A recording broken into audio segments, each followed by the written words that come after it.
hattoota kuma tokko hin taane kuma lama sadii hin taane hattoota asii dhaqan hattuma sana nyaata.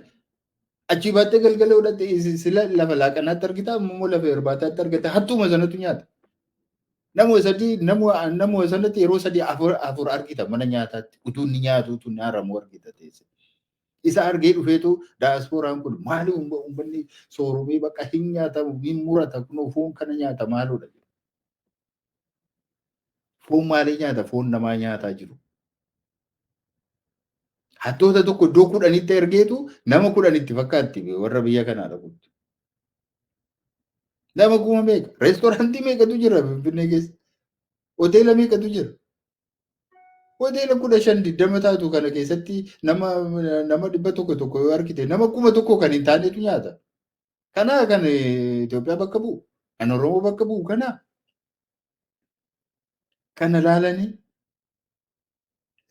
yookaan ibsaa wannoo isaa ala jiru kana ifa alaati bilij jettu kana ilaalanii gaafa mana keessa wal lixan hin jiru ibsaan hin jiru.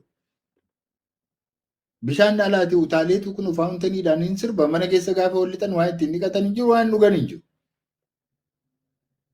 Kanaaf madaalu jireenya namaa. Jireenyi namaa waan ittiin madaalamu basic necessity saba isaatiif guutuudhaan kan madaalamuun irra jiru. Kun hin jiru. Kanarra jirra har'a. Dinagdeen keenya beelessanii hojjetaa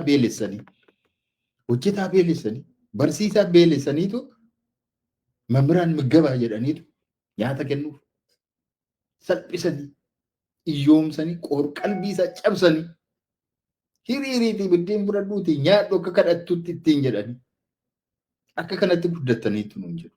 Kabaja maalii qaba namni akka kanaatti dhaabbatee biddeen nyaatu?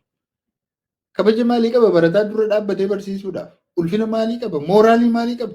Hamlee maaliin achi dhaabbata? Wayyaanni uffatu uffata hin fakkaatu. Jireenyi isaa jireenya hin fakkaatu. Manni isaa mana hin fakkaatu. Nuyi dinagdee kanaan safarra malee isa kuma ja'a kuma meeqa jedhan. Galii hammanaasa jedhanii. Dinagdeen jireenyaan safarama. Quality of life. Maal fakkaata? Qotee bulaan keenya maal fakkaata jireenyi isaa? Hojjetaan mootummaa maal fakkaata jireenyi isaa har'a? Kana keessa jira. Nagaadhaaf nagaa hin qabu. Inni maallaqa qabus nagaa hin qabu waan nama dhibu keessaa. Warri hattooti jala yaatu kun warri abbaa qabeenyaa ofiin jettu kun illee nagaa hin qabdu. Abbaa barbaade dhufee seesaa mogora. Wattoo jedhee mana seetii gadi baasee hudduu see keessa dhiita. Kana waan barbaade irraa fudhata. Sodaa keessa jiraatu isaanillee. Maallaqa qabaachuun isaanii nageenya qabaachuuf gaaraantii miti. Wabii isaanii ta'uu hin dandeenye. Biyya seerri hin jirre keessatti wabii maalii qabda? Horiis yoo qabaatte horiiftes, yoo beekaa taates, yoo wallaalaa taates, guddaas yoo taate xiqqaa yoo taate wabii maalii qabda? Biyya seerri hin jirre keessatti. Kanaaf biyyi guddachaa jirti otoo hin taane salphachaa badaa guyyaadhaa gara guyyaatti gad adeemaa deemti. Gad adeemaa deemti. Namni tokko hojjetaa mootummaa tokko qarshii 6,000 7,000 yoo argate mindaa yoo argate isa isaan warri biyya kanaa jedhanii jedhaate 2,000 naqee yoo wannoo nyaate 3 nyaata jechuudha. Irbaatti yookaan guyyaa 3 nyaata. Nyaata 3 bitata jechuudha mindaa isaati. Mindaa isaati nyaata 3 bitata. Nyaata 3 yoo barbaade guyyaa tokkotti nyaata. Yookaan immoo guyyaatti tokko yoo nyaatu guyyaa 3 nyaata. Guyyaa 27 maal ta'a? Inni maal nyaata? Ijoolleen isaa maal nyaatu? Maal keessa jiraata? Maaliin uffata? Maaliin yaalama? Maaliin deema? Maal godha? Kanaan jireenya dheerii nutti himu. Waa'ee ekonoomii. Obsa akkamittiin jedhamu walitti qabanii kana warra biyya alaatu warra siyaasa oofutu isin oofaa jira. Siyaasa maaliitu oofaa jira? Nama beela'ee rakkachaa jiru. Nama beela'ee osoo hojjedhu, osoo beeku, utuu hin dadhabu, otoo biyyi kun qabeenya qabdu na iyyoomsitanii kan koo nyaattanii hiree koo bade nama jechaa jiruuni siyaasatu si oofaatti. Siyaasa kanarraati namni dhimma isaa yoo qabu hin jiru. Garuu kanaaf biyyi keenya biyya badii taate nageenyi ishee boora'ee dinagdeen ishee hin kufee hawaasummaadhaan hin kufe proviisioniin yookaan amma manni barumsaa tokko ijaaramaa hin jiru. Kiliinikiin tokko ijaaramaa hin jiru. Kiliinikii isa jiru keessa qorichi hin jiru. Keemikaalli tokko hin jiru. Meeshaan hin jiru. Waan ittiin wayii tokko hojjetan hin jiru. Kanaaf bajetii ramadamaa hin jiru. Maallaqni hin jiru. Kan jiru kunoo warra siyaasaatu nyaata. Warra guyyaa guyyaatti okeeshinii uumee, iventii uumee isaanii uffata jijjiirrachaa, nyaachaa, dhugaa ittiin olii gadi wannoo godhee footoo ka'ee agarsiisaa warra oolu. Faarsee bulaa immoo warra isaaniin faarsee footoo kaasee maxxansee ittiin nama abaaraa oolu. Horii isaantu fixa. Qabeenya isaantu fixa. Qabeenya eessaatti warra hojjetu bira eessaa ga'a? Abbaa biyyaa bira eessaatiin ga'a? Hawaannisatu itti yaa'ee nyaachaa jira. Hawaannisa waa tokko hin hojjenne. Kanaaf biyyi keenya nagaas dhabde, siyaasi ishees hin bade, dinagdeen ishee hin bade, hawaasummaan ishee hin bade, lafa kaleessa jirru hin jirru, kana keessa jirra. Dippiloomaasiidhaan illee hin kufne. Kaleessa biyya kuni East Afrikaa kana keessatti akka biyya akka utubaa wayiitti ilaalamti. Itoophiyaatti hin bu'inaa. Yoo kana gochuu barbaadde Itoophiyaan mari'adhaa. Yookaan Itoophiyaan kana nu gargaaruu dandeesse kana jedhanii hin abdatu. Wajjin hin haasa'u. Wajjin hin mari'atu. Wajjin hin hojjetu. Yoo ishee waa dubbattes hin dhaga'ama. Har'a namni Itoophiyaa garagalee ilaalu hin jiru. Namni garagalee ilaalu hin jiru. Maaliif ofiiyyee wajjin nagaa hin qabdu, ollaa ishee wajjin nagaa hin qabdu. Saba ishee irratti duultee ajjeesiftee bineensa nyaachifti. Itoo addunyaan ilaalu. Morma irraa murtee kun mukarratti baatee munni deemu seeratti hin dhiyeessitu. Seerri hin jiru. Maali hin jiru? Nagaan hin jiru. Kanaaf Itoophiyaa eenyutu dippiloomaasiidhaan biyya eenyutu lakkaa'a? Akka biyyaatti eenyutu fudhata? Eenyutu lakkaa'a?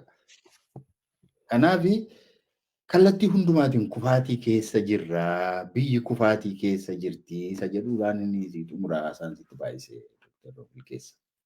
Rakkoon qabu baay'ee galatoomi waan bal'aa kaaftee jirta. Egaa kallattumaan gara kutaa itti aanutti ceenaa. Kutaa itti aanu keessatti waan bara darbe keessa egaa haala waliigalaa nuu kaafteetta. Waan waliigalaati. Amma immoo waan bara darbe keessa ta'e irratti akkanaa xiyyeeffattuun si gaafadha. Jalqabarraa torbeedhuma darbe kana keessaa buqqaatiitu ture. Namatu dhume. Keessaawuu Abee Dongooroo, Horroo Guduruu Wallagga Bahaa dabalatee bakkeewwan garaagaraas Oromiyaa gara daangaatiin duulli jira. Garuu immoo wanni torbee darbe keessa ta'e waan suukanneessaa wayii ta'ee boo'ichatti jira namni. Gama biraan immoo hojiin propagaandaa amma biyya fudhatee jiru jira. Dhugaadhaa hidhaa Abbaay xumurameera jedhameera. Amma eebbifameera. Sun hojii uummata bal'aati. Hojii hundumtuu irratti gumaachee hojjetedha. Keessaawuu Abiyyi dura gara parsantii 65 hanga 70tti xumuramee bara Abiyyi keessa gara parsantii 30 qofatu hojjetame. Kana keessatti hojiin propagaandaa sila waa'ee faarsee bulaa kaafteetta. Amma suura ka'uudhaaf gara hidha sanatti deemamee Abiyyi achi dhaabbatee boo'ee waan suura irratti boo'aa jiraan jedhamu wayii fa'aa argisiisu. Gama tokkoon garuu uummanni gaafa dhumee haati hiyyeessaa dubartiin boossee nama guyyaa tokkotti nama 30 ol rashananii qeerraa 6,000, 6,000, 7,000 buqqaasanii gaafa sana boo'ichi ittiin dhufu. Waan wal dhiitutu ta'aa jira. Amma bara darbe keessa wanni garaagaraas ta'eera. Waan bara darbe keessa ta'e kana muraasuma keessumaati waan amma torbee darbe keessa ta'ee fi waan kaleessa ta'e irratti xiyyeeffadhuuti yaada keenaaf kenni Obbo Baqqala. Ayyee galatoomii tarsiimoo mootummaan kun ittiin deemu keessaati aangoo irra turuudhaa fi walitti bu'iinsa uumuudha iddoo hundumaatti. Walitti bu'iinsa uumee walitti bu'iinsi kun immoo sababii sirna federaalizimii sabdaneessaa kanaatiin nutti dhufee kanaatiif kun nuun barbaachisu sirna gara biraa ijaarree kanan ittiin mootii ta'ee waggaa 20-30 ittiin jiraadhu tokko sirna biraa akka achi keessaa bahu gochuutu nurra jira jedhanii isaan amma karaa koomishinii biyyoolessaa jedhanii deemaa jiran kunis isuma agarsiisa. Kanaaf walitti bu'iinsi akkuma siin jedhee shiraan uummata kana walitti buusuun aangoorra turuudhaa fi meeshaa isa guddaadha jedhamee sababii yaadameef.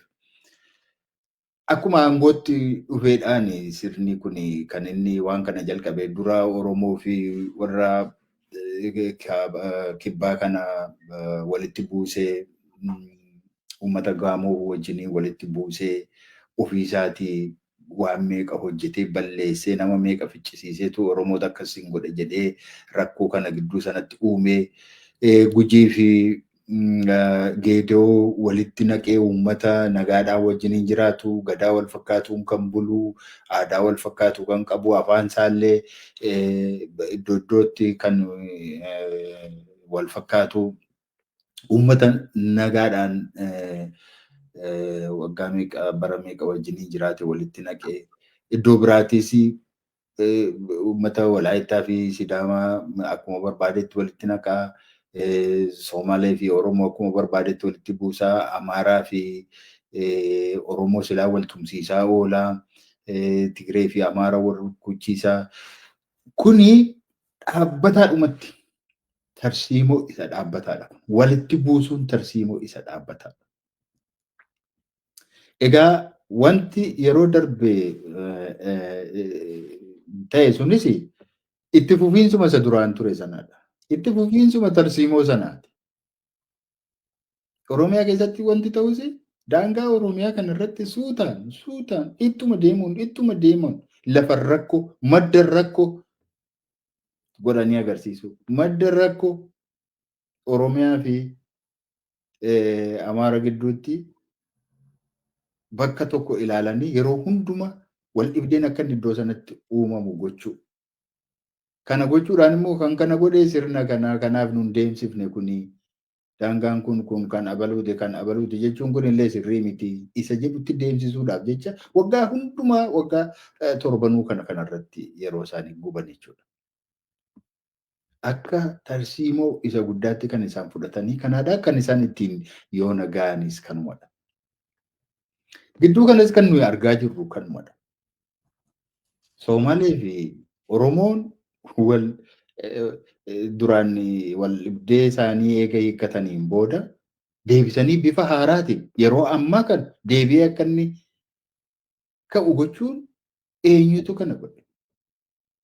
Akkuma dheengadda miidiyaa tokko irratti kanuma keessan irratti fakkaata kanan dhagaye dubbiin kun maaliif kana ta'aa yeroon kun maaliif kana ta'aa jedhee namni tokko saba biraa keessa yeroo inni kaasu kallattii mootummaan kennuu fudhachuudhaaf ammallee qophiidha jedhee pirezidaantiin naannoo Somaalee kan jedhu dhaabii waan kana lammata achuma irratti dhaabii osoo mootummaan jedhee yookaan osoo muummichi ministeeraa osoo inni jedhee hin dhaabaa jechuudha. Garuu dhaabittiin hin jennee kanaaf itti fufe. Kana jechuun isumatu hojjetee isumatu hojjechiisee jechuudha. Itti fufiinsaan wal dhibdeen kun akka inni itti fufuu sabi kun akka inni itti walitti bu'u. Oromiyaa keessa immoo godina isa tokkorraati aanaa kutanii godina isa gara biraatti dhaqanii akka inni walitti bu'u godhu. Maqaa jijjiiranii akka inni walitti bu'u godhu. Akka inni waliin amanne godhu. Yeroo hundumaa gidduu isaa rakkoon akka uumamee akka inni turu godhu. Kun hundumtuu tarsiimoodhuma isa guddaa wal dhibdee uumuudhaan shiraan itti deemamuudha isuma jedhudha. Naannoo Wallaggaatti wanti ta'aa ture waggaa 7 kana gaaf tokko seenaan baasuudhaaf jira. Garuu akka kanatti nafu. Wanti biyya sana irratti raawwatamu garuu akkuma rabbiif roobee fi aduun bahee fi biyyi sunis immoo reziiliyensii waan qabuuf dandamate yoo naga irraan kan hafe akka karoora akka shira irratti xaxamuutiif otoo ta'e namni tokko iddoo sanatti kan argamu hin turre.